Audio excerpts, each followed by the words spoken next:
Hi everyone and welcome to another Kalicube Tuesdays. Today I'm with Pamela Wilson from PamelaWilson.com. You got your own branded domain name. You must have got in there early. I actually got in there really late and got lucky, Jason, to tell you the truth, but I can tell you that story. Yeah. Brilliant. A quick hello and we're good to go. Welcome to the show, Pamela Wilson. Thank you. I'm so happy to be here. I've been looking forward to this. Brilliant. And thank you for singing back to me. As always, we can start with the brand SERP, if we can have that up, Anton. Pamela Wilson, very common name. Common's kind of a bit rude, very popular name, let's say. And here we see Google hedging its bets. It's got 3 Pamela Wilsons. And for some reason, the Satsang with Pamela Wilson is the one that dominates everywhere. And I couldn't figure out why. I can tell you why. Oh, brilliant. Wonderful. So brand SERP lesson from Pamela Wilson. Thank you. Off you go. Well, here's my brand SERP lesson is that I just claimed that domain name in November of 2021. So I've had it in my possession and I've been using it for 8 months, 9 months maybe. So I'm hopeful that I'll be able to move up and bounce her out of the top of the results, but she's had that website URL for a long, long time. Right. Okay, brilliant. So you got your domain name only 6 or 7 months ago. Yes. And you got lucky because somebody dropped it and didn't renew it? I guess, yes. Yeah. I would imagine somebody called Pamela Wilson. Yeah, I know. Well, the funny thing, I actually bought the domain name a long time ago, but I had a different brand. I was using Big Brand System was my brand. So I just rebranded and used that domain name officially, like put content on it and started using it as a website 9 months ago. So it's still pretty new. And I'm hopeful. Right. Yeah. Okay. And so the next screenshot is actually your knowledge panel, which is pretty cool. But from Google Books, you can claim it, but you'd need to go through their long form, which is pretty boring. And one thing is that now explains, I was wondering why Google hadn't recognized your entity home, which is where your entity lives, which is PamelaWilson.com. And it's because it's new. So if you stay a little bit patient, what will happen is there'll be a little world icon with PamelaWilson.com, and then you can claim it through Search Console. And you can also use your own website to build up the information in there that you want to show by basically explaining to Google what you want it to show about you in its knowledge panel, which is a summary of its understanding of the facts about you. That's excellent. And it's actually, I have been watching my knowledge panel and it's actually a little more updated than it has been. So it's like you said, the gears turn slowly, don't they? But I'll be aware of that and make sure I check on it every once in a while.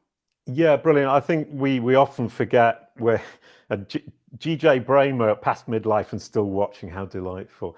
We do forget that the knowledge graph and the knowledge panel is slower than the more traditional Google algorithms, and that we do need to be patient. And I have to explain that to our clients at Kalicube all the time. Everybody's impatient. I understand it, but you can't rush the algorithms when they want to take 3 months to pick up your website, or 4 months, or a year even. Before we get started, quick word from the sponsors, if we can have that video up there. We have 2 sponsors this week. We have both Wordlift and ahrefs. And if we can have the video, we can join me every week on Tuesdays, on Kalicube Tuesdays. Always on a Tuesday. We try to do it at 5 p.m. every Tuesday to keep things standardized, and they're always produced in partnership with Wordlift, who are an AI-powered SEO tool that does the heavy lifting for you. And today's headline sponsor is the delightful and wonderful ahrefs, who have everything you need to rank higher and get more traffic. Amazing tool for SEOs. But today the topic is and isn't SEOs.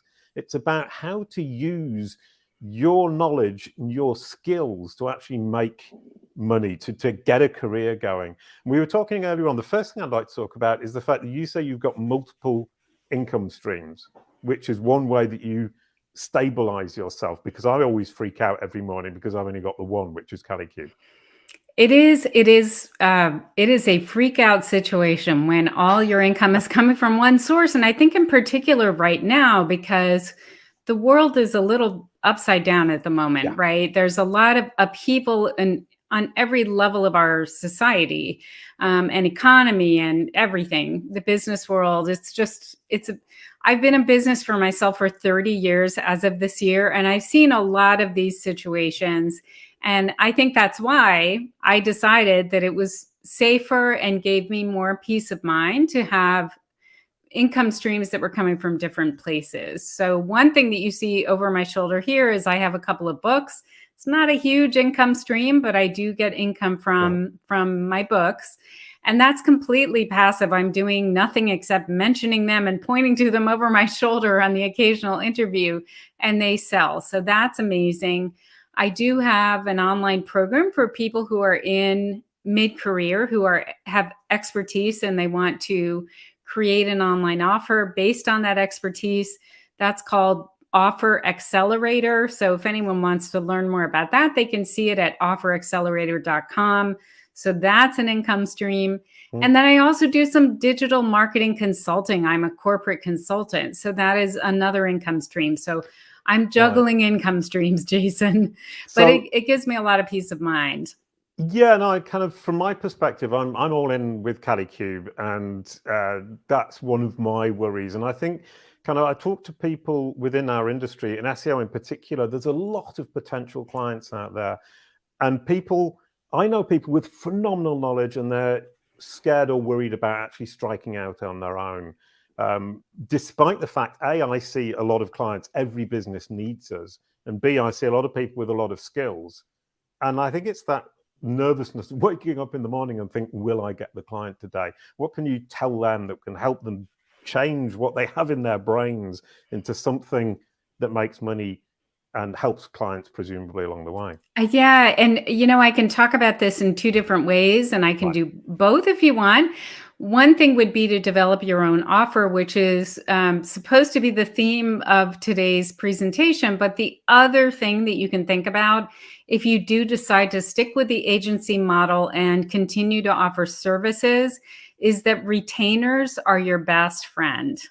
If you have not explored getting yourself on a retainer with your clients, that is a fantastic way to give you a consistent income stream. And you offer your client usually a slightly better financial deal. You give them a better price because they make a commitment of 6 months or a year. And that you've got that cash flow coming in. And the client usually likes it because they oftentimes have a budget, and now they know what they're going to spend. And they don't have this uneven spending happening month by month. So retainers, if you have not explored them and you're sticking with the agency model, I highly recommend you learn how retainers work and you start proposing them to your clients. You might be surprised how many people are thrilled to be able to count on you for a long period of time. Yeah, I think that's a really good way of putting it, is you can count on me for a long period of time. I will be here and I will help. And I had great retainers and made a very good living. And then I decided I would move over to Brand SERP and Knowledge Panel. And people don't realize they need the Brand SERP and Knowledge Panel service. And so I've had to take a step back and do piecemeal work. And it's been pretty stressful. But piecemeal work is super stressful. I don't know how you're managing it. That's super stressful. I don't look stressed out, but underneath my stomach is churning. I know. So I always think about the retainers are like the foundation of your income, right? So if you imagine every month you are building your income, right? You have a certain amount you want to earn every month. Retainers are a fantastic foundation. And then all of those projects that you call it piecemeal, but obviously it's a valuable project that you're getting paid for. Those are like icing on the foundation, icing on the cake. If you can get enough retainers to pay for your basic needs and to cover your basic expenses, then everything else you add to it is just a bonus, right? And that, I'm like you, I get too nervous if I don't feel like my basic expenses are covered. So retainers can really help with that. Right, absolutely. I was just actually thinking about multiple income streams, and you were saying the books don't bring in a great amount of money, and I think people expect them to, and mine didn't either. It wasn't a money-making adventure. for me, it was an experiment, but I'm actually surprised at how few copies have sold. And I think that's because the market is so small. How many people are actually truly interested in this stuff? I think yours is probably a wider market. Would you advise going for the wider market if you're going to write a book? Typically, your book will do better if it solves a specific problem, right? Right, okay. However, what I found about books and what nobody seems to talk about is if you really want to put together a well-constructed, professional and polished book, you need an editor, and editors cost a lot of money. Oh, I happen to have a publication design background, so I actually designed my own books. But if you don't have that background, or if that's not something you're comfortable with, you also should get somebody who understands how to make the page easy to read right. and compatible with Kindle and things like that. So it is, people don't talk about it, but there's actually a lot of expense to getting a book published. And the first many months after your book is available for sale, you're oftentimes just recouping what you've spent on getting it Yeah. out there into the world, right? And nobody talks about that. I don't know why. So many people want to sell you like, oh, write a book with my program. And that's great, but you need to understand you're going to pay for the program, you're going to pay for the editor, you're going to pay for the designer, and all of that money goes out before you see any, it takes a while before you start getting in the black, basically, after you've written a book. So that said, though, they are great authority builders, in my opinion. The fact that you can hold up your book and wave it around, or you've got it over your shoulder, I mean, it just builds so much authority. And I think it's partly because a book is seen as a huge commitment. You've made a commitment to a long-term project. You've come up with the idea, you've seen it all the way through, and now you have like this tangible proof of this thing that you did, right? And I think that's why it builds so much authority. It really opens a lot of doors. It's very unique. I don't know anything else that's quite like that. You can write an amazing blog post. You can have an amazing weekly live show, but nothing builds authority in the same way that a book does. Sure. Yeah, no, 100%. I mean, I've found that that's been incredibly helpful. Also, it triggers knowledge panels. So if you want a knowledge panel, write a book, get it on Google Books, you've got a knowledge panel, easy as pie. And as you say, it's expensive, and you have to understand. I work with Bright Ray Publishing. They were brilliant, and they actually made it into a much better book than it would otherwise have been by helping me to write it, the editor being incredibly talented. But also saved me all the problems with Kindle and getting the format right and getting it readable on a page level and all the rules that I don't know about. You've got to have a blank page every turny page. I can't remember what it was. I know. It's a lot. But what about people, coming back to our topic of striking out on their own? I mean, the idea of a retainer, and GJ Brain was saying he's had some clients for 10 years. He doesn't call it a retainer. That's amazing. Yeah. That's astonishing. And hi to Paul as well, who said, hello, long time no see. What other kind of advice can you give? I mean, the retainer is something that you can sell. You present it to them as being, I will be present and I will help you and I will always support you, which makes them feel safer. You feel safer. What's the next idea you would throw at me for that? So I think the retainer is a great solution. If you decide I'm going to stay with the agency model and I'm going to offer services, then a retainer is great. If you decide to stay with the agency model and you want to explore creating maybe a higher value offer, that could be the other direction to go. And that's one of the things that I teach people inside my program. Ooh, can you teach me how to create a really high value offer, please? Really yes, quickly? yeah. So there are several steps that I think are really important. And the first one is to really explore your market. You think you know your market, you think you know exactly what they need, and you probably are more in touch with them than the average person because you're interfacing with them on a regular basis, right? But what you want to do is really understand what their challenges are and how you might be able to help them at a higher level to achieve something that they have found very frustrating. Maybe in your case, an easy thing would be, you help them achieve an overall ranking lift that they have not been able to do by doing all of these piecemeal activities, right? So you get to know what they truly need. And then the way I teach it is that you then try to get in touch with your own personal values. And so one of the things that happens when you're in, let's say, mid-career, like you and I are, right? We've been around the block a few times, right? And you have things that are important to you, and so do I. I mean, there are values that I hold dear, and I want to see those reflected in anything I put together. And I think it's very important, if you're looking at creating something that you're going to charge more for, that you kind of infuse whatever that is with aspects of who you are, because then it becomes very unique to you. Nobody else will have an offer that's exactly like yours, because your offer is full of you and what's important to you. Then you want to look at your skill set. So in your case, Jason, you are very comfortable presenting live on video. We know that about you, right? But maybe not everyone watching is as comfortable as you are. So if you're watching and you're thinking about what offer could I put together, think about the existing skills that you have right now. What comes easy to you? Do you find it easy to record audio? Do you find it easy to write? Do you love putting things into checklists and making things easy by creating checklists for people that they can use to get things done? Look at your existing skill set and build an offer that revolves around that. So a lot of what I see a lot of people doing is they'll say, I want to create a course and I want it to be a video course, but I've never done video. So now I have to go learn how to do video before I can create this course. And that is the wrong way to do it.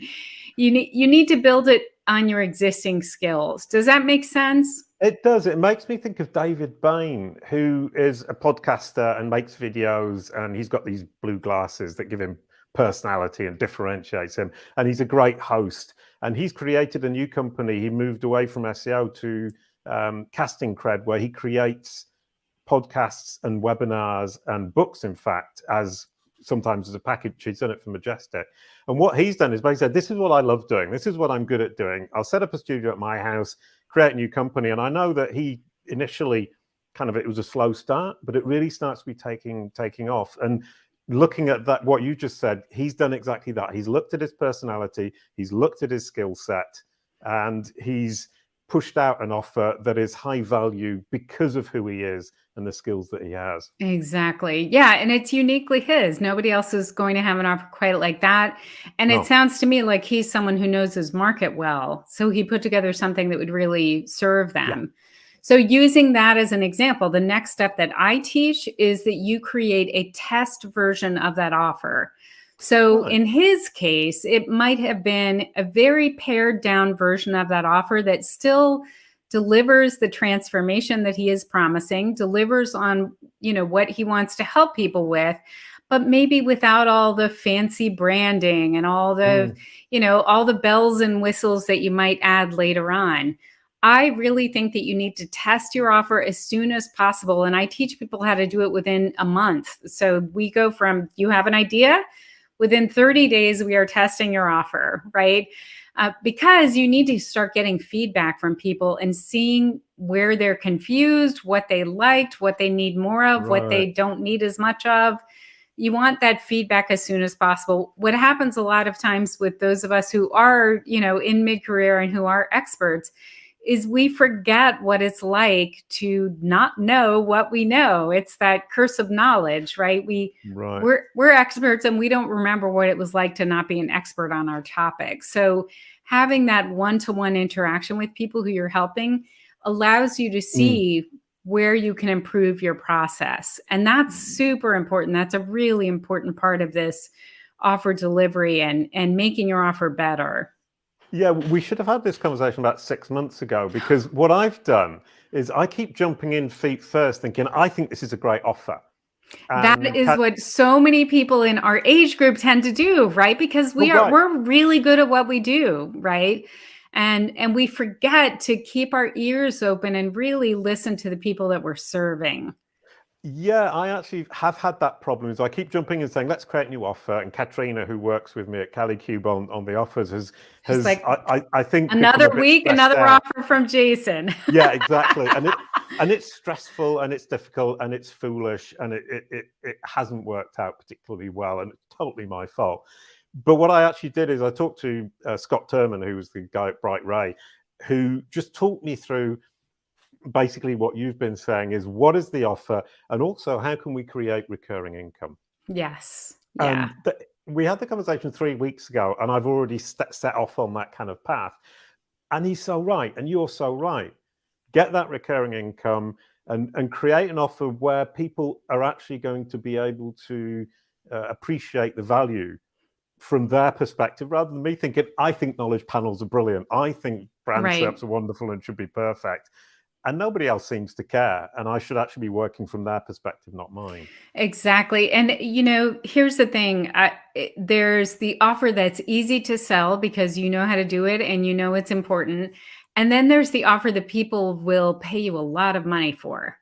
And Right. I always think it's worthwhile to take some time. It doesn't take that much time, but to take some time to really uncover what your market is willing to pay a lot of money for. And, what I coach people to do is you don't need to sell to 500 people. You may only need to sell to 5 people. When you have a higher value offer, you can really deeply serve people with an offer that delivers incredible value and changes their lives, and that they're willing to pay a lot of money for. So I think it's worthwhile to really figure out what that offer is and put the work into promoting that rather than trying to sell at volume, which is exhausting. Yeah, I mean, with Kalicube Pro, which is the SaaS platform I've built, I tried to sell at volume. And one of the problems we've had is that I got people on board, they were using the platform, they weren't using it very well, and it didn't really work out as they had expected. And they were blaming the platform. And I was saying, well, actually, you're using it wrong. And they're saying, but you don't explain it well enough. And kind of now switching it around and saying, well, now I'm saying to people, if you want to use the platform, you actually have to invest time and money to understand how the platform works in order to be able to deliver value to your clients. So it's become an agency tool. And once again, I jumped in feet first thinking everybody can use this because it's simple. And you're 100% right. I thought it's obvious to me, therefore it's obvious to everyone else. And of course it is. Right. Yeah. And it's so common. And that's why I built that step into my program, because it's like, I just want everyone to put the brakes on and I really love it when people come into my program saying, I have an idea and I'm not sure how to turn it into an offer. That's the best. It's when people come in and say, I have an idea, I'm going to call it this, it's going to offer this, it's going to do this, and they've got it all figured out ahead of time. That's actually where I need to kind of ask them to deconstruct and be willing to start from scratch and be willing to possibly change their minds about what they end up doing. I know it's tough. Admit they were wrong. Ooh. Well, not necessarily that, but just be open to iterating, because everything online is about iteration, right? So Brilliant. Be open to listening to the people you want to serve, and be open to adapting to what they actually need rather than what you think they need to have, right? Yeah, I love the idea. Everything online is about iteration. And once again, Katrina, I'll name check her. This is what I'm trying to do, and what I'm hoping that she will stop me jumping in feet first and use this iteration approach. So basically, hopefully, protect me from myself.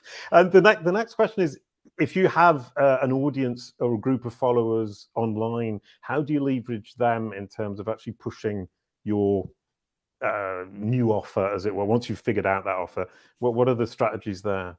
Yeah, I'm so glad you asked that. So what I see oftentimes is people have, they've followed this content marketing model of building an online business, and they've been creating podcasts or videos or blog posts, and they have managed to attract an audience, which is great. That's a big priority, to have an audience of people who are interested in what you do, an audience of people who bought your book, for example.